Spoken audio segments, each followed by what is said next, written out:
Hi, this is the Be Well with Michelle Greenwell podcast. Our heartwarming conversation is designed to lift you on your wellness journey. Grab your cup of tea and enjoy the podcast. Okay. So Michelle, I love how you explain the difference between intuition and goal setting and how they work together, because from my experience, I recognize this is my goal, but how do I want to achieve that goal? And for example, as we are I want to say transitioning and going higher in this spiral frequency that's taking us upwards. And, some of the stuff that we're leaving behind as we do that. What I loved about what you said, and it reminded me that what is that value or that power word that I want to invoke during this experience of working towards my goals? Mm-hmm. Yeah. And people don't think about quality. Again, it's that linear path. They're thinking about how to get from point A to point B. But it's like the turning of the head, and if you're integrated, it's that same idea in that you have so much more that you can bring to the moment. And I just find when people say mindfulness, it's nice because people are stopping. But some people go, I need to be mindful. So they go inside themselves. And what we learned in Tai Chi is you're not in the Tai Chi class for yourself. You come for yourself, but you're actually not there for that. You're actually there for everyone else in the group, because without you, your input would not be there. And the group needs your input. So it's a different way of looking at it. And for me, when you go mindfulness, it kind of pulls you into yourself and disconnects you from everybody else. And the idea of intention changes that quality, because it's your connection with other people that's going to improve the quality of what's going on. And it might not be people. It could be nature, could be your engagement with the plants in the garden. It could be how you walk down the pathway with the trees. If you're even listening to the leaves as they're blowing, what the branches are doing, or what the gravel sounds like underneath your feet. That's the quality piece. And that's where intention is beyond that goal piece, for me anyway. I totally agree. Same for me. And kind of like the card that you pulled today for the both of us. I just love your cards and what you've done with them. It's kind of like that full circle. Mindfulness is almost a lost word, like anything else that's been overused. Mm-hmm. And I think there's a fluidity of when we are there for ourselves, honoring that we're alive, honoring that there's something inside of us that does want to express itself. Then that becomes really engaging. There's I want to say a value there, an appreciation there. I like what you said. It's, you're not just there for yourself. You're an important piece for the group. That just brings such validity to, I want to say, trusting yourself. Mm-hmm. You are worthy. You are important. And as a human species, we're letting go of, what I would call the human condition, which is dropping, that old story, and dropping especially the feelings related to not being enough. Mm-hmm. And isn't it different when you start thinking about, I went to class because my input was important? That's a lot different than I'm lying on the couch. It's cold outside. I don't really feel like going. It's already dark. So I'm just going to stay here because it's comfortable and I'm going to watch TV. That's an easy choice you could make. But at the same time, when you go, I'm responsible to the group, my input is valuable, and just my being there might change somebody else's day. Okay, that's more important than the show that I want to watch on TV. It really changes why you would want to get up off the couch. Why would you want to engage? Why would you want to connect with that group? And I know my Tai Chi students, we've been together, some of us 14 years. When someone's missing, it's a big hole.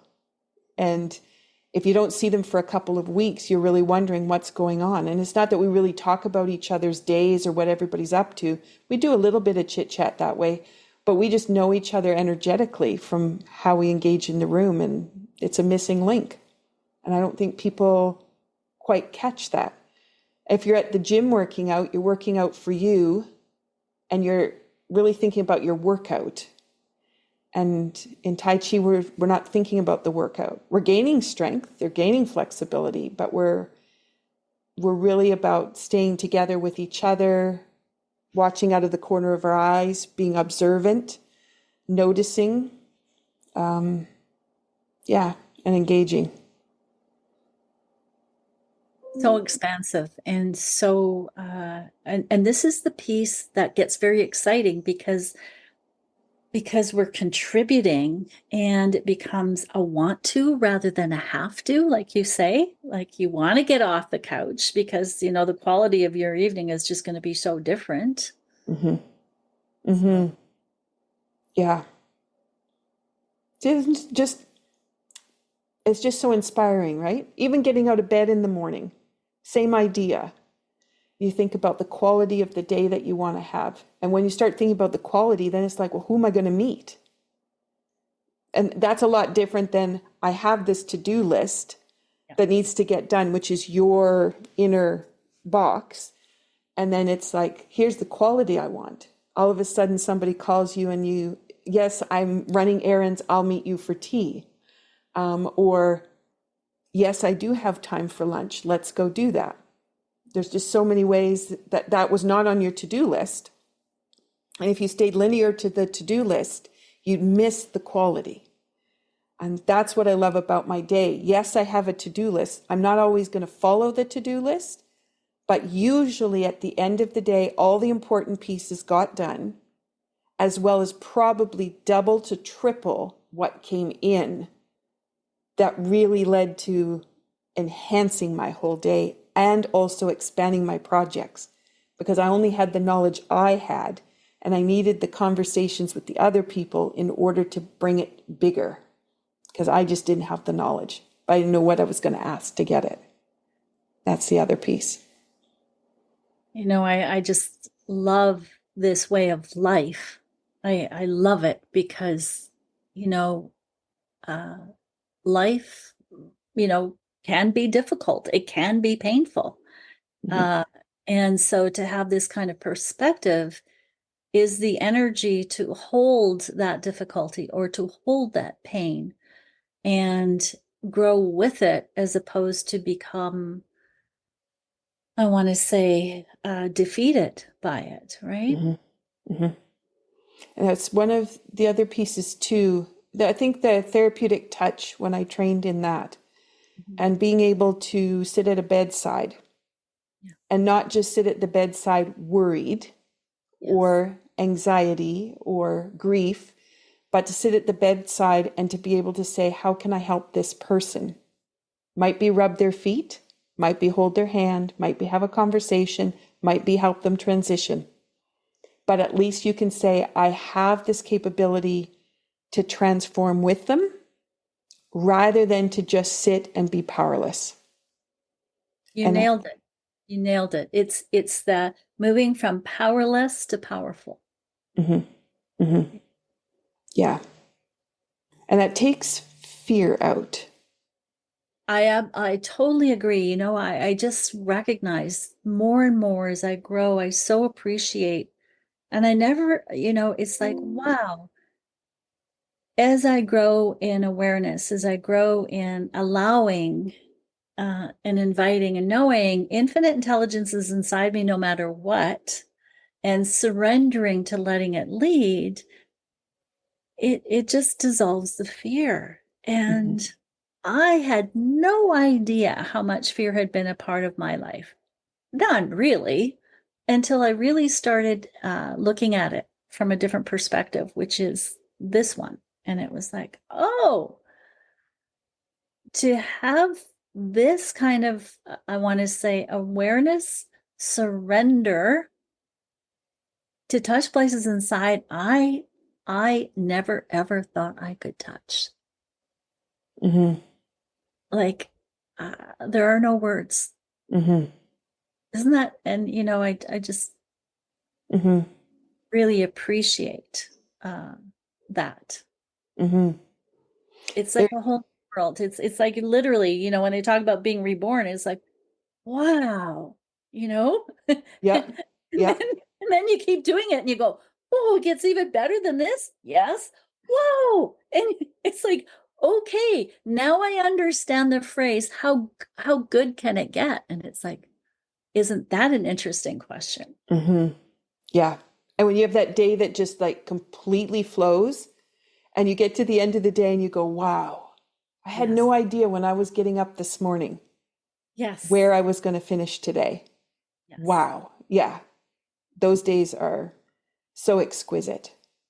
And then there are the days when they're not like that, where I've worked a little bit harder. And that's because I've tried to, with my head, solve more problems than if I had been more in flow.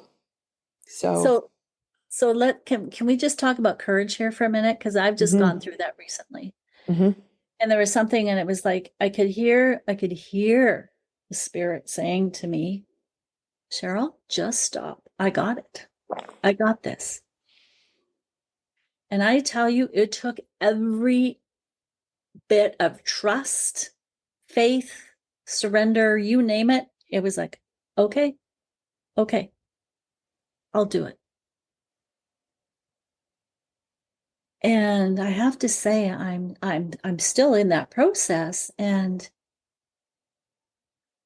how wonderful to have, challenges in your life and you can be completely at peace with them as they just unfold. Like, mm-hmm, cool. It's so, oh, mm-hmm, mm-hmm. Yeah. And one of the T's that we have is called the Mission for Change Community Tea. And that is actually a fundraiser for the Moyo family in Malawi. And there's 23 of them. There's only three adults, only one male adult. And the man he oversees everything, but he's not been well. And watching their lives as they go through their drought and the loss of their house with the tsunami that went through and what they don't have, what they struggle for every day. And yet they find this inner strength and this trust and belief that somehow something's going to happen that'll allow them to continue to go forward. And I think, because it's easy for us to say where we are, even though we have hardships, we feel their hardships, we really are so privileged and to understand how we can have our golden days. But what other people who have real hardships find their golden days and how deep they dig to trust and have faith. It's truly amazing. Yeah. and I think that when I just recently went through a similar experience going, wow, look at this level of trust in someone who has what we would say so little. So here in the West, then, I think our willingness to go into these places and surrender them, Mm-hmm. because we're so fortunate that, okay, we're not like looking, wandering around looking for some food. We have so much. So I think there's really something very powerful that's going on right now, which is when we meet fear, to recognize that our opportunity to really face it, to tell the truth about it, so that it can move, it can resolve. And because we're all connected, the impact we're having on, the collective conscious, the collective unconscious. Carl Jung talked about this. David Hawkins and his information talks about this. So I think there's a real coming together here of courage and being able to say out loud together as we're all going through change that, I'm going to do this on behalf of humanity. It's my contribution.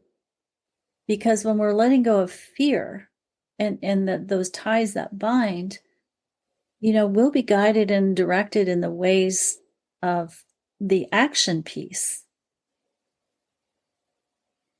And what comes first is this profound humility of recognizing, this bigger picture of what we're really, really up to here. And that's where the movement, right? Because if you're sitting in that fear, you just need to move. Exactly. That movement is going to take you to that new place. And you might not even notice fear disappearing. It just isn't there anymore and you moved on, which is great.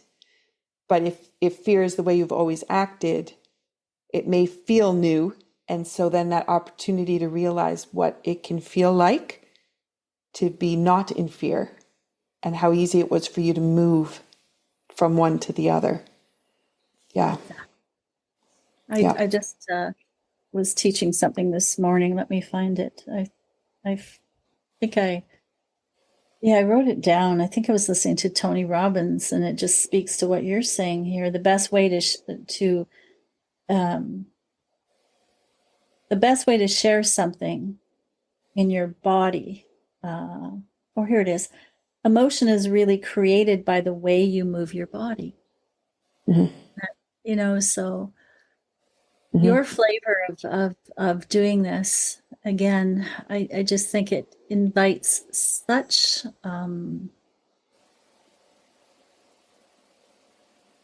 you've created a movement here. You've been a part of a movement because you listened to your intuition, you trusted, and you've gone through your fair share of hard times and come out the other side so committed.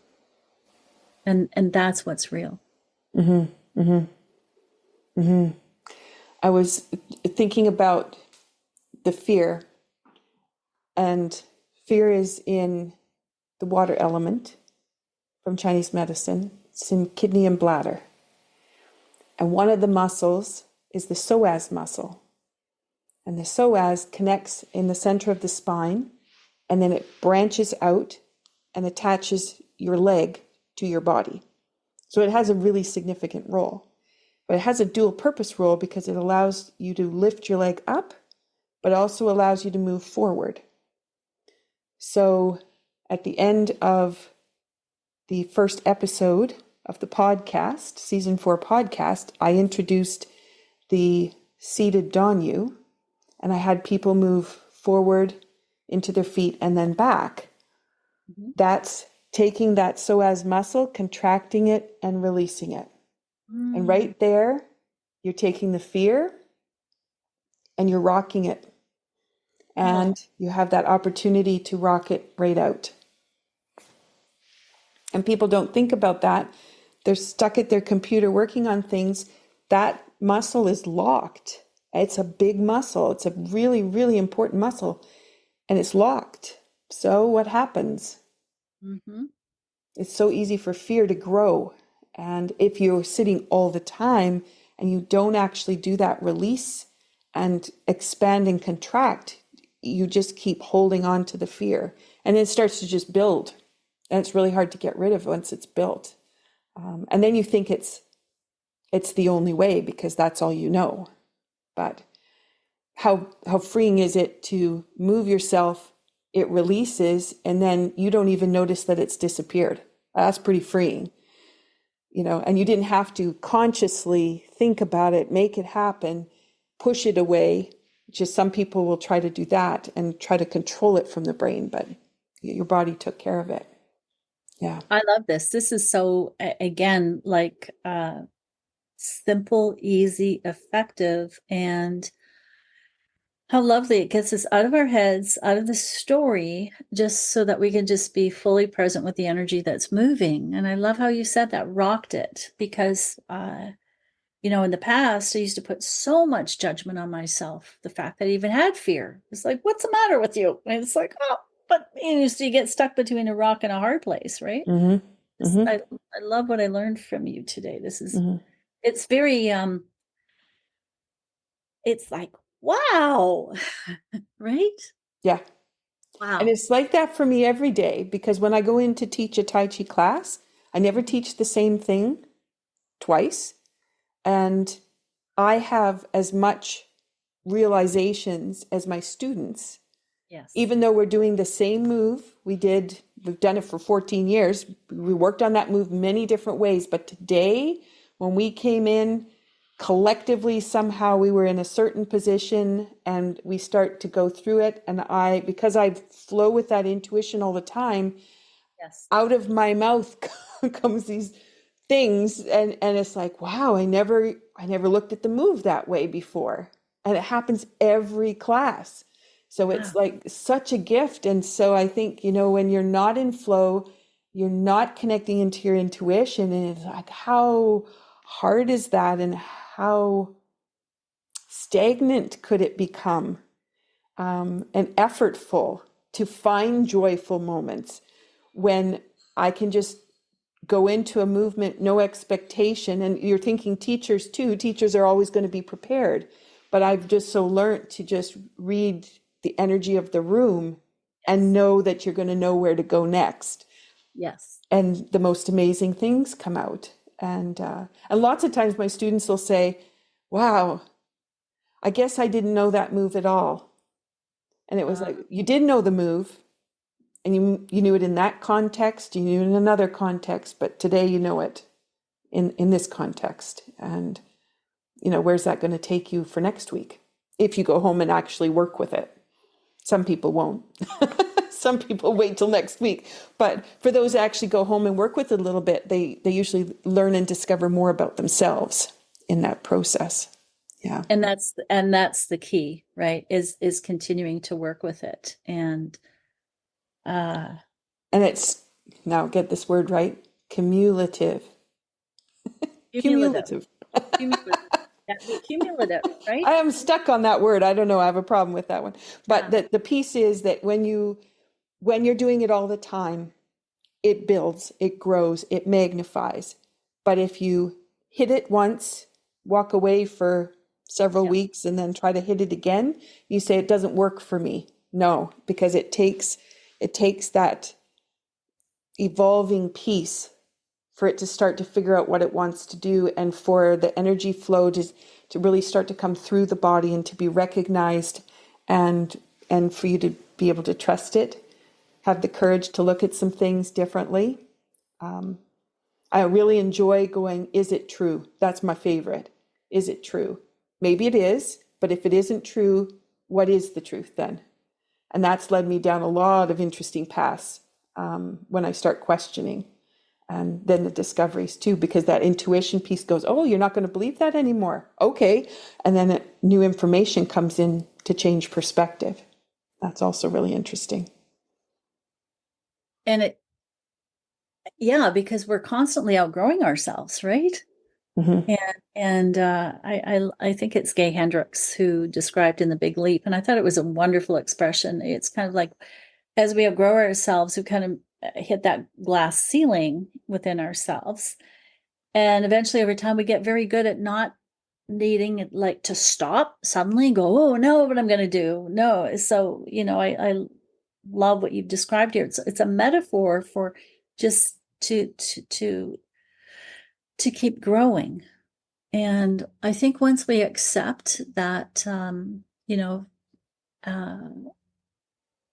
as if I'm feeling fear, okay, somewhere I'm not trusting this higher intelligence inside of me. And again, to come back just to this rocking motion, it's just like, isn't that cool? Mm-hmm. Like, because I've been rocking ever since you taught me. And it's like, whoa, Mm-hmm. okay. Well, there's Hmm. something real cool going on here, right? The body knows. The body knows, yeah. From the perspective of, as you fall into the feet, push into the feet to come back, you engage all the organ systems through the bottom of your foot. So you have Ah, that piece.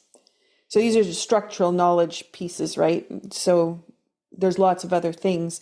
But then you also have the foot sensors on the bottom of the foot.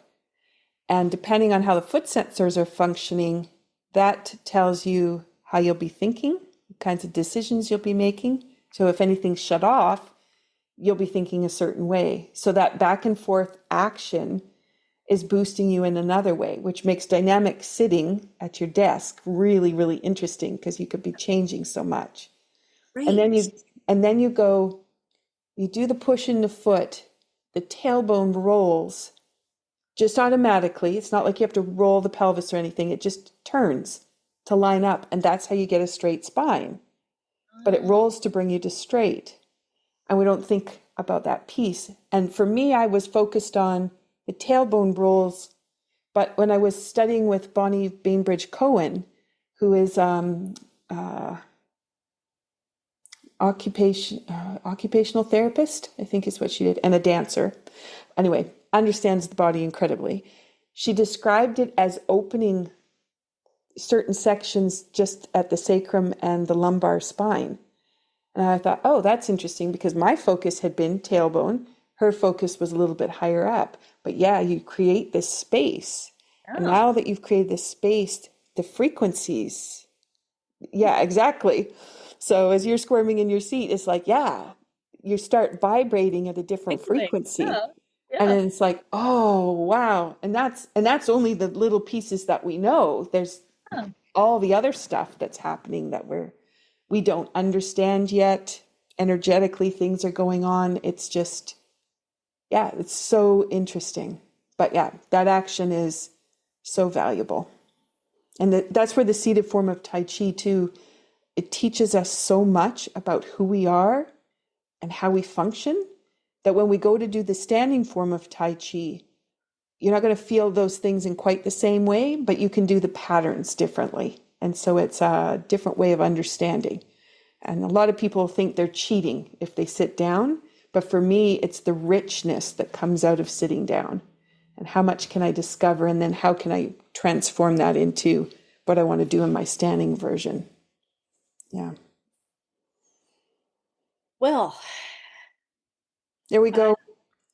yeah, there we go. That was amazing. I love the synchronicity of what drew us together and the synchronicity of what we talked about today and the ownership of sovereignty that comes from the deep listening, the deep allowing, and it just there's one word that really comes to mind right now, and it's and the best definition of this one word that I've ever heard is from Madame Blavatsky herself.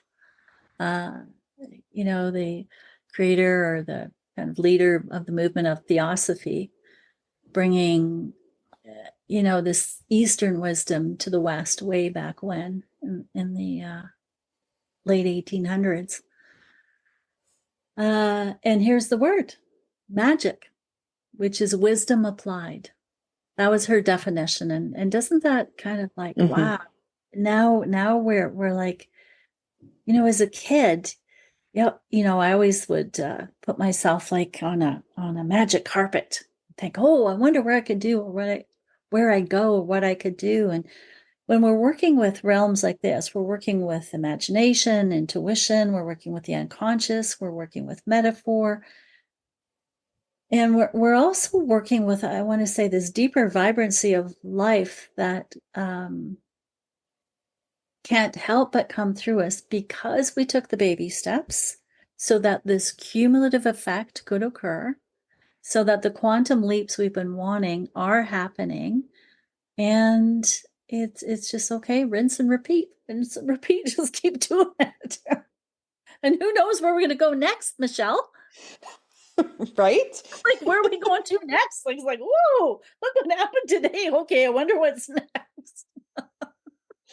That's where the harmony blends and the Harmony coasters. I'm looking down at them because I've got the tea on one side. I got the coaster beside me.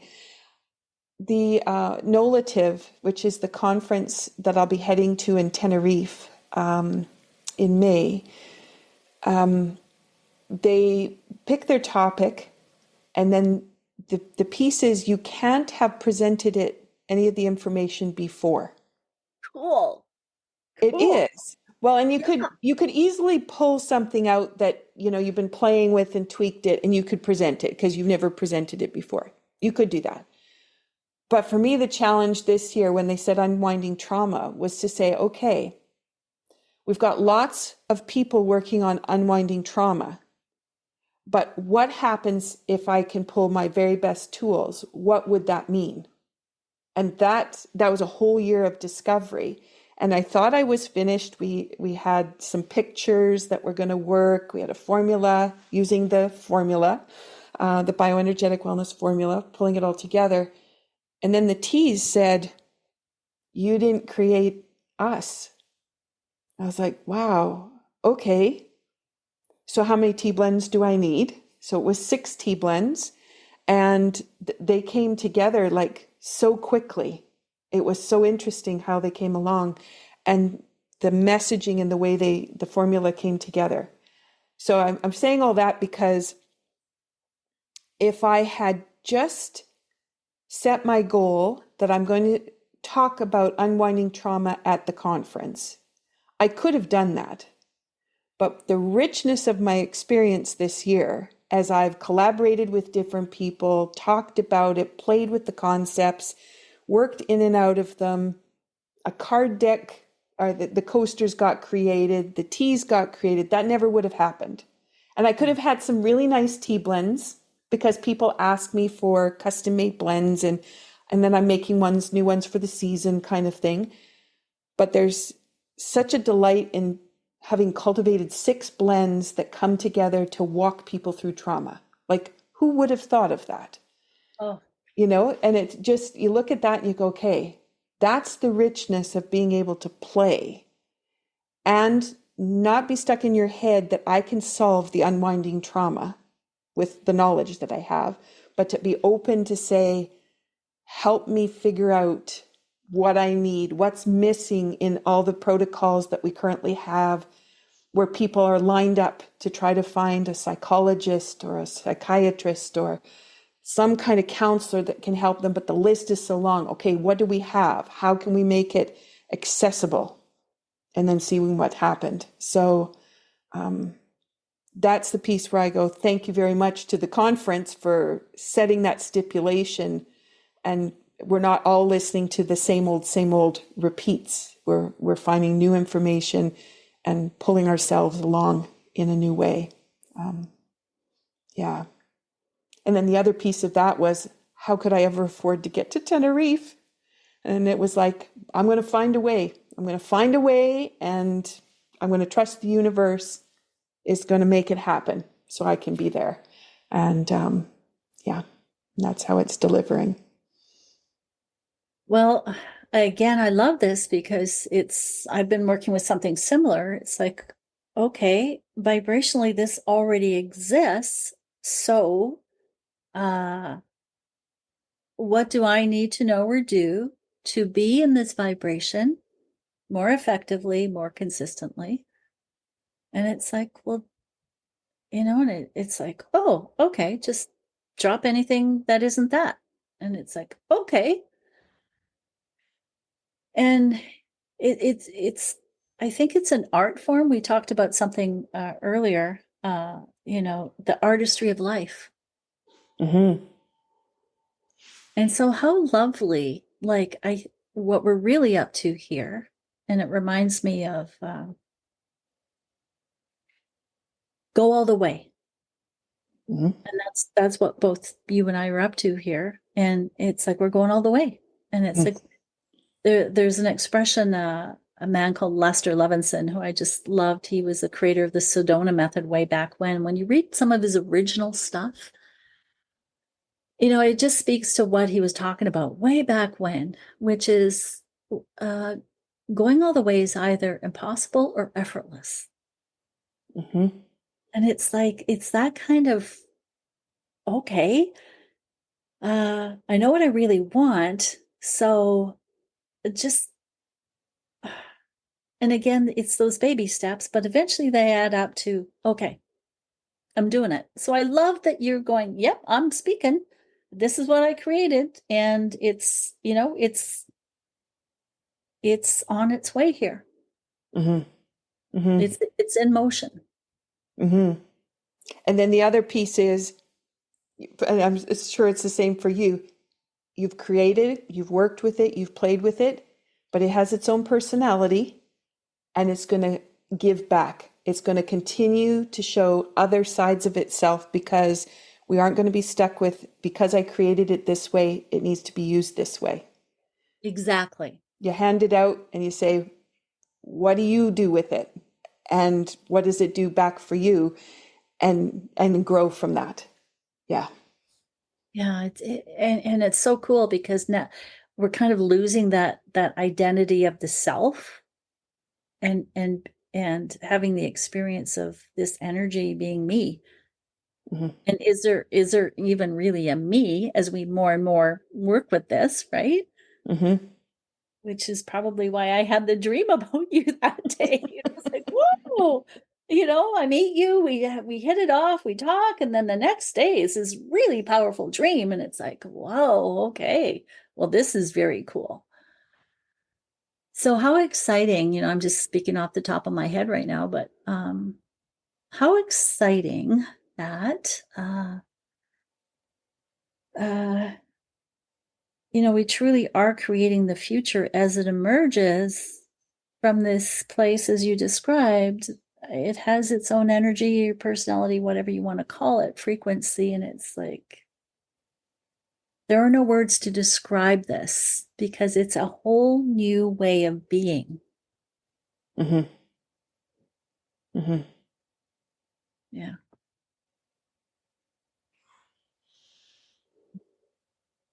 Awesome. Wow. There, we've just done another podcast. Part 2. These were the after notes. This was the kind of like the that was so good. We got a debrief here, right? Exactly.